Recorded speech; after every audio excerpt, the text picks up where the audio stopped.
A dívida só aumenta. E não é o problema só de aumentar o que já é grande por si, já é um problema imenso. É que o governo não cria nenhuma condição para o país crescer e também não consegue fazer uma gestão para economizar e fazer uma gestão eficiente. Não, o governo dobra a aposta em cada vez mais gasto. O nome disso lá atrás chamavam de pedalada fiscal. Era crime, continua crime. Mas o arcabouço não está sendo seguido. E olha que esse arcabouço foi feito pelo próprio governo que está aí. O rombo nas contas do governo é 40 bilhões de reais maior do que o divulgado pelo Ministério da Fazenda.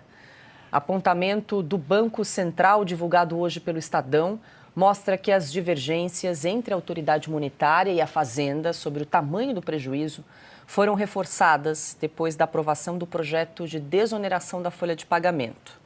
Apesar da recomendação do Banco Central, o texto aprovado pelo Congresso, com o aval do governo, permite que o Tesouro Nacional contabilize como receita primária, isto é, computada para a meta, os mais de 8 bilhões e meio de reais esquecidos por correntistas em instituições financeiras.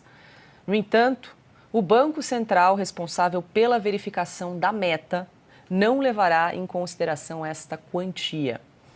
Além disso, segundo a reportagem, mais 26 bilhões de reais deixados por trabalhadores nas contas do PIS/PASEP foram incorporados pelo Tesouro em setembro de 2023, por meio da PEC da transição aprovada no fim de 2022. Piotr, você começou a falar sobre o assunto no bloco anterior, agora a gente traz mais detalhes aí sobre essa divergência aí nos cálculos entre o Banco Central e o Ministério da Fazenda sobre o tamanho do rombo fiscal do Brasil, do país, né? E aí a gente tem o Banco Central e o Tesouro usando metodologias distintas e aí em valores corrigidos pela inflação, a gente chega aí a uma diferença de 41 bilhões de reais, é muita coisa.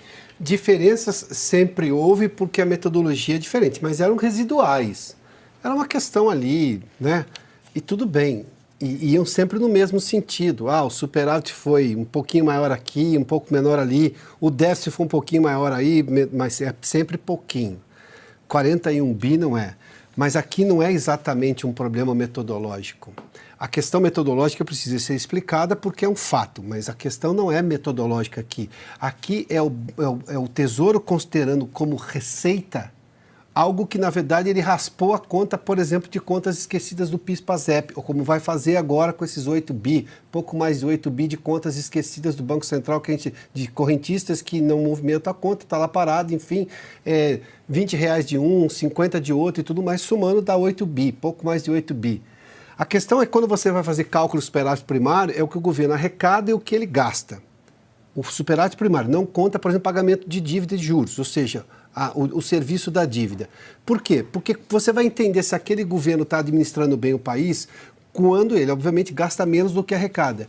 Quando ele gasta menos do que arrecada, sobra um dinheiro ou para um investimento sem se endividar novamente ou para pagar parte daquela dívida. Ou seja, você entra numa lógica de responsabilidade fiscal e gestão extremamente bem reconhecida, quando feita dessa maneira, por todo mundo. Quando você continua gastando muito mais do que arrecada e mesmo assim você começa a considerar receita que não é, por exemplo, recorrível, ou seja, você não vai ter de novo essas contas esquecidas.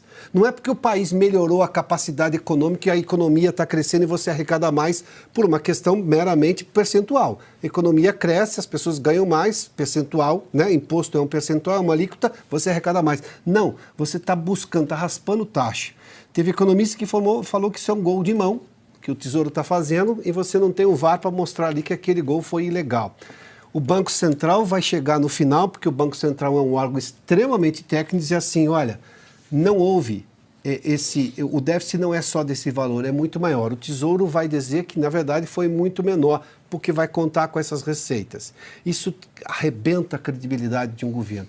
E um investidor, quando olha para um país, quer saber o que aquele governo está fazendo com as contas. Aí eu volto ao ponto anterior, que neste caso é muito ruim. Já se adicionou a dívida nominal, aí sim é o que o país vai ter que pagar, nós estamos acima de 8 trilhões, 8,8 trilhões, alguma coisa. Adicionou só nos últimos 12 meses mais de 1 trilhão de dívida no Estado como um todo, ou seja, as prefeituras, os estados, as estatais, o governo federal, enfim, tudo isso daí. O pagamento da dívida. a dívida só aumenta. E não é o problema só de aumentar o que já é grande por si, já é um problema imenso.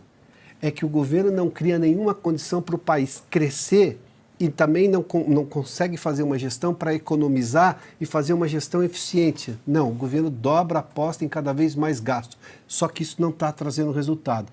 Só para você ter uma ideia, e acho que isso resume, a gente está tendo até recorde de arrecadação, ou seja, o país está conseguindo arrecadar. Porque você tem inflação, as coisas ficam mais caras, você tem que pagar mais imposto.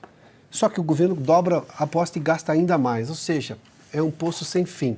Piore o ambiente de um assunto que é o investidor estrangeiro. Olha para o país e diz assim, pô, lá se você dever numa empresa e você for sócio de outra, eu vou lá e cobro da outra empresa, como aconteceu com a Starlink, como aconteceu, por exemplo, com a Foto de Liberdade no X. Ou seja, não é um cenário positivo.